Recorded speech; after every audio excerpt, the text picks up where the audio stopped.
श्री शिवाय नमस्तु भयम। दोस्तों, आप सभी लोग जानते हैं कि 14 मार्च 2025 यानी शुक्रवार को पड़ रही है फाल्गुन महीने की पूर्णिमा तिथि। और दोस्तों, यह वह पूर्णिमा तिथि है जो फाल्गुन महीने में पड़ने वाली सबसे बड़ी तिथि है, क्योंकि यह शुक्रवार के दिन पड़ रही है। और आज के दिन ही हिंदू का महापर्व होली भी इस दिन मनाया जाएगा। और इसीलिए दोस्तों, इसका बहुत ही बड़ा और विशेष महत्व होता है। पूज्य गुरु जी ने कहा है कि अगर कभी भी मौका लग जाए और फाल्गुन महीने की शुक्रवार पूर्णिमा तिथि को पड़ जाए तो आप लोगों को एक चुटकी हल्दी वाला उपाय तो अवश्य ही करना चाहिए। इन दोनों का संयोग बहुत कम आता है। और इसी के साथ में गुरुजी ने अपनी शिवपुराण कथा में बताया है कि इस दिन आपको एक चुटकी हल्दी वाला उपाय तो आपको अवश्य ही करना चाहिए, क्योंकि ऐसा दिन पूरे साल में सिर्फ एक ही बार आता है। और दोस्तों, आप सभी लोग जानते हो कि शुक्रवार पूर्णिमा तिथि का अगर सबसे बड़ा कोई उपाय है तो एक चुटकी हल्दी वाला उपाय है। तो दोस्तों, इस शुक्रवार पूर्णिमा तिथि के दिन आप लोगों को इस एक चुटकी हल्दी वाला उपाय को जरूर करना है। बहुत सारे लोग होंगे जिन लोगों ने इस उपाय को ना किया हो, मतलब पूरा साल निकल गया, उन्होंने किसी भी दिन इस एक चुटकी हल्दी वाला उपाय को ना किया हो। पर दोस्तों, आपके पास एक आखिरी मौका बचा हुआ है, जो कि 14 मार्च 2025 पूर्णिमा तिथि के दिन है। तो इस दिन आप लोगों को इस वाले उपाय को जरूर कर लेना है, भले ही आपने पूरे महीने भर इस उपाय को न किया हो।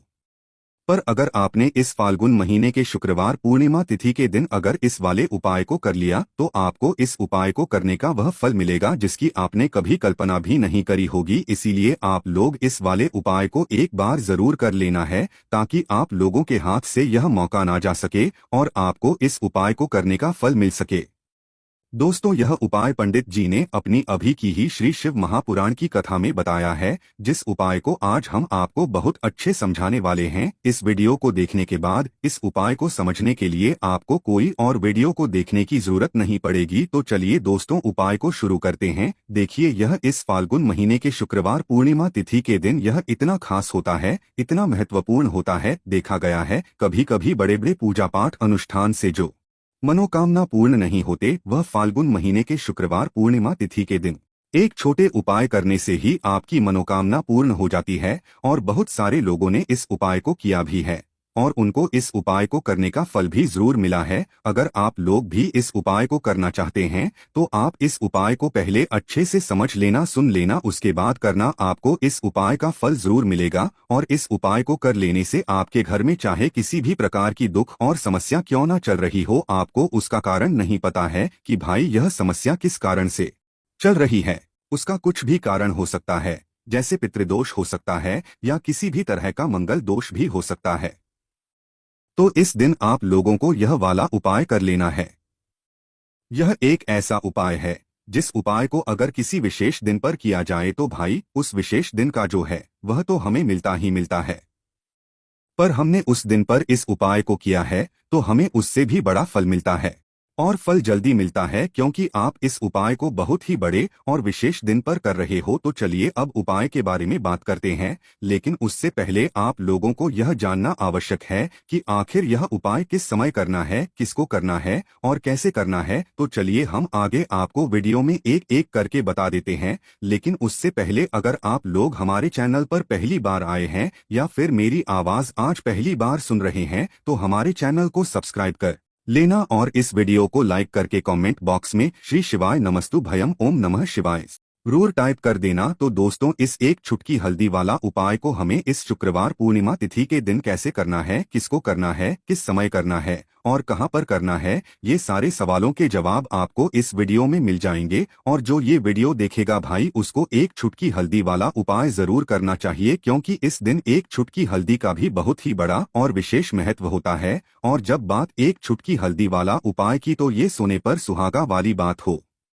जाती है और यह एक बहुत ही बड़ा उपाय हो जाता है इस शुक्रवार पूर्णिमा तिथि का। तो अब दोस्तों, इस एक चुटकी हल्दी वाला उपाय को आखिर करना किसको है, सबसे पहले हम लोग वो बात जान लेते हैं। तो देखो, घर की जो बड़ी माताएं बहनें होती हैं, उन माताओं बहनों में से कोई भी एक बड़ी माता बहन इस वाले उपाय को कर सकती है। और दोस्तों, अगर आप चाहे तो अपने घर में से सभी सदस्य को भी इस उपाय को करवा सकते हैं। अगर किसी व्यक्ति की खुद की कोई मनोकामना है, खुद की कोई दुख और परेशानी है जो कि वह अपने लिए ही करना चाहता है, इस वाले उपाय को तो वह खुद अपने लिए भी कर सकता है। बाकी अगर कोई घर में से ऐसा है जो कि अपने पूरे घर परिवार की सुख और शांति के लिए यह वाला उपाय करना चाहता है तो भाई वह भी कर सकता है, उसमें भी कोई दिक्कत वाली बात नहीं है। कहने का मतलब यह है कि इस उपाय को हर एक भी कर सकता है और पूरे घर परिवार के सदस्य के लिए घर की बड़ी माताओं बहनों में से कोई एक माता बहन भी कर सकती है। माताएं बहनें अगर घर में उपस्थित ना हो या वह यह वाला उपाय ना कर पा रही हो तो फिर घर का कोई बड़ा सदस्य भी इस एक छुटकी हल्दी वाला उपाय को कर सकता है, चाहे फिर वह पुरुष ही क्यों ना हो, उसमें कोई भी दिक्कत वाली बात नहीं है। अब दोस्तों जो अगला प्रश्न निकल कर आता है वह यह आता है इस उपाय को लेकर कि आखिर इस उपाय को हमें किस समय करना है, सुबह के समय करना है, शाम के समय करना है। तो देखो इस वाले उपाय को आप लोग सुबह के समय भी कर सकते हो और शाम के समय प्रदोष काल में भी कर सकते हो। अब अगर आप पूछो कि भाई सबसे उत्तम समय कौन सा रहेगा इस एक छुटकी हल्दी वाला उपाय को करने का, तो हम आपसे बस यही कहेंगे कि इस उपाय को आप सुबह के समय करेंगे तो ज्यादा बेहतर होगा। बाकी अगर प्रदोष काल शाम के समय भी करेंगे तो भी अच्छा होगा, उसमें कोई भी दिक्कत वाली बात नहीं है। तो अब दोस्तों जो अगली सबसे बड़ी और महत्व बात आती है वह यह आती है कि सुबह अगर हम उपाय को करेंगे तो हमें कितने बजे से लेकर कितने बजे तक के बीच में करना है और शाम के समय प्रदोष काल में करेंगे तो हमें कितने बजे से लेकर कितने बजे के बीच में करना है। तो देखो सुबह जितनी जल्दी हो सके आप उपाय को करने की कोशिश करना, बाकी अगर किसी कारणवश लेट भी हो जाओ, थोड़ी देर भी हो जाए तो 10 या 11 बजे तक भी आप उपाय कर लेना, पर 12 बजे से देरी ना हो, ठीक है, इस बात का ध्यान रखना। उसके बाद में दोस्तों अगर शाम के समय प्रदोष काल की बात करें, प्रदोष काल का जो समय है होता है वह शाम के 6 बजे से शुरू हो जाता है, मतलब शाम के 6 बजे से लेकर 7 बजे के बीच का जो समय होता है यह समय प्रदोष काल का समय होता है। तो आप इस उपाय को 7 या 8 बजे के बीच में भी कर सकते हो, मतलब शाम के 6 बजे से रात 8 बजे के बीच में आप कभी भी इस वाले उपाय को कर सकते हो, उसमें कोई भी दिक्कत वाली बात नहीं है। देखिए कई लोगों के जीवन में ऐसा होता है कि वह मेहनत बहुत ही अधिक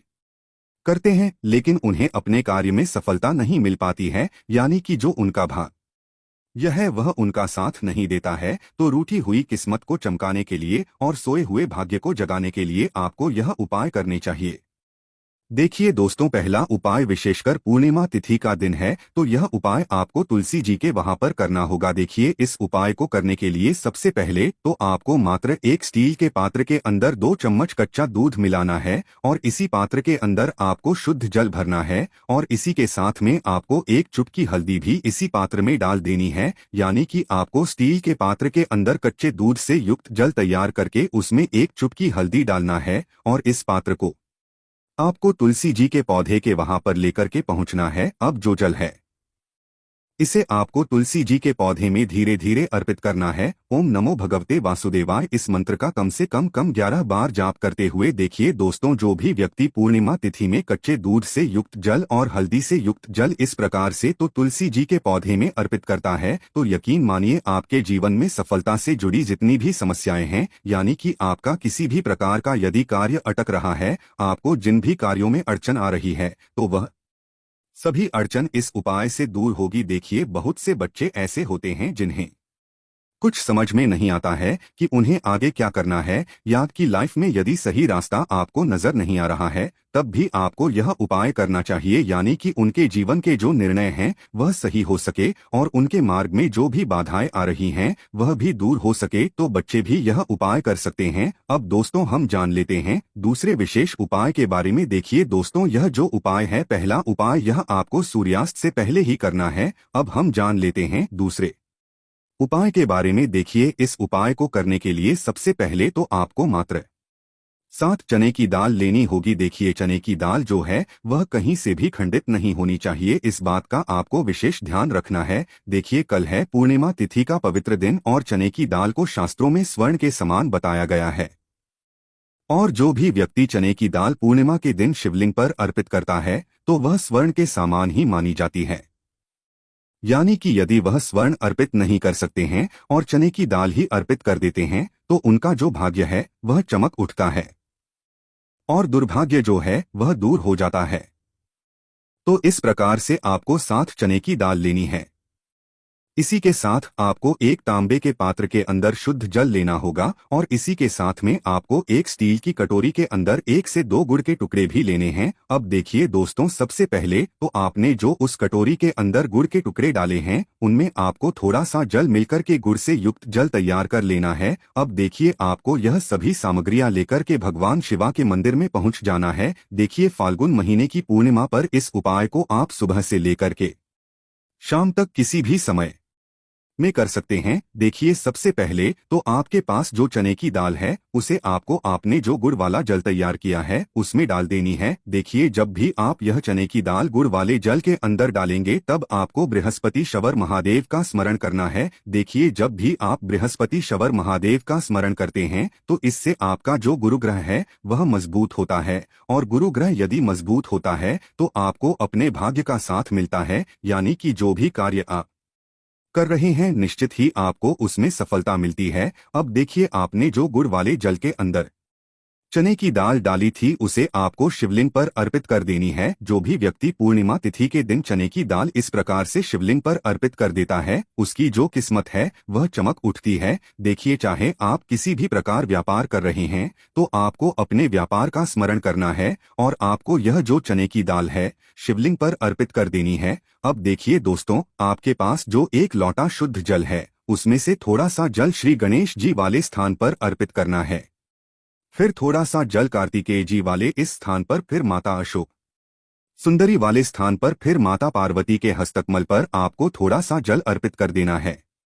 अंत में जो शेष जल बचेगा उसे पूरा आपको भगवान शिवा के शिवलिंग पर अर्पित कर देना है। श्री शिवाय नमस्तु भयम इस मंत्र का जाप करते हुए और बृहस्पति शव और महादेव का स्मरण करते हुए तो बस इतना सा उपाय आपको करना है। महादेव आपके जीवन का जितना भी बुरा समय है उसे समाप्त कर देंगे। देखिए दोस्तों, अब हम जानते हैं तीसरे उपाय के बारे में। ये उपाय केवल पूर्णिमा तिथि पर ही किया जाता है और बहुत ही सा उपाय है। मात्र आपको 3 स्वास्तिक का निर्माण करना है। विशेषकर गुरु बृहस्पति को मजबूत करने के लिए, जीवन के दुर्भाग्य को दूर करने के लिए, जीवन में यदि धन की समस्या है तो उसे समाप्त करने के लिए आपको यह उपाय करना चाहिए। देखिए बहुत ही ध्यान से समझना है। मात्र आपको 3 हल्दी के स्वास्तिक अपने घर पर बनाने हैं। देखिए इस उपाय के लिए सबसे पहले तो आपको मात्र 1 चुटकी हल्दी लेना है, उसमें आपको थोड़ा सा शुद्ध जल मिलाना है। यदि आपके पास गंगाजल है तो थोड़ा सा गंगाजल उस हल्दी में मिला लेना है। देखिए दोस्तों, आपको अपने सीधे हाथ की चींटी उंगली के पास वाली जो उंगली है अनामिका उंगली, उसमें हल्दी लेनी है और हल्दी का जो पहला स्वास्तिक है आपको अपने मुख्य द्वार पर बनाना है। जब भी आप पहले स्वास्तिक का निर्माण करेंगे तब आपको ओम महालक्ष्मी नमः इस मंत्र का 11 बार जाप करना है। अब देखिए दूसरा जो स्वास्तिक है इसे आपको अपने घर के मंदिर में बनाना है। देखिए जहां कहीं भी आपके घर में है वहां पर आपको दूसरा स्वास्तिक बनाना है और तीसरा जो स्वास्तिक है जहां कहीं भी आप अपने घर में धन रखते हैं, यानी कि जहां कहीं भी आपके घर में तिजोरी है वहां पर आपको तीसरे स्वास्तिक का निर्माण करना है। और दोस्तों अंत में यदि आपके पास थोड़ी सी हल्दी और बच जाती है तो उसमें आपको थोड़ा सा जल मिलाना है और इस हल्दी वाले जल का छिड़काव आप जहां कहीं भी आप सोना रखते हैं, चांदी रखते हैं, उन आभूषणों पर आपको इसका कर देना है। महालक्ष्मी नमः इस मंत्र का जाप करते हुए यदि हल्दी का जल बच जाता है तो उसे आपको अपने पूरे घर में छिड़काव कर देना है। तो विशेषकर पूर्णिमा तिथि में जीवन की समस्याओं को दूर करने के लिए, धन की समस्या को दूर करने के लिए आपको यह उपाय करना चाहिए। तो इस प्रकार से आपको तीसरा उपाय करना है। अब हम जानते हैं चौथे और अंतिम उपाय के बारे में। देखिए इस उपाय के लिए सबसे पहले आपको एक तांबे के पात्र के अंदर शुद्ध जल लेना होगा। अब देखिए इसी के साथ में आपको चावल के दाने लेने होंगे। चावल के दाने आप 11 भी ले सकते हैं, 108 भी ले सकते हैं, जितने भी आप लेंगे विषम संख्या में लेने हैं।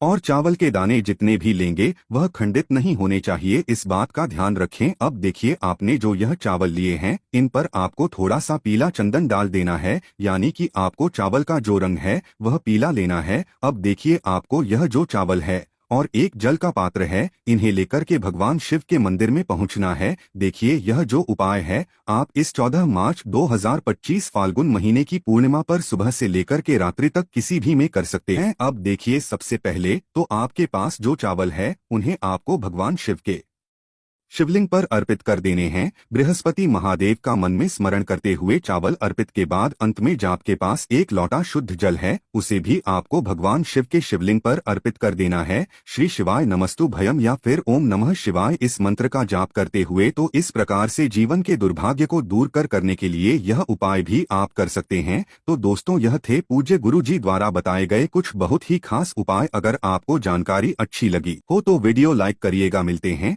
फिर एक नए वीडियो के। श्री शिवाय नमस्तु भयम।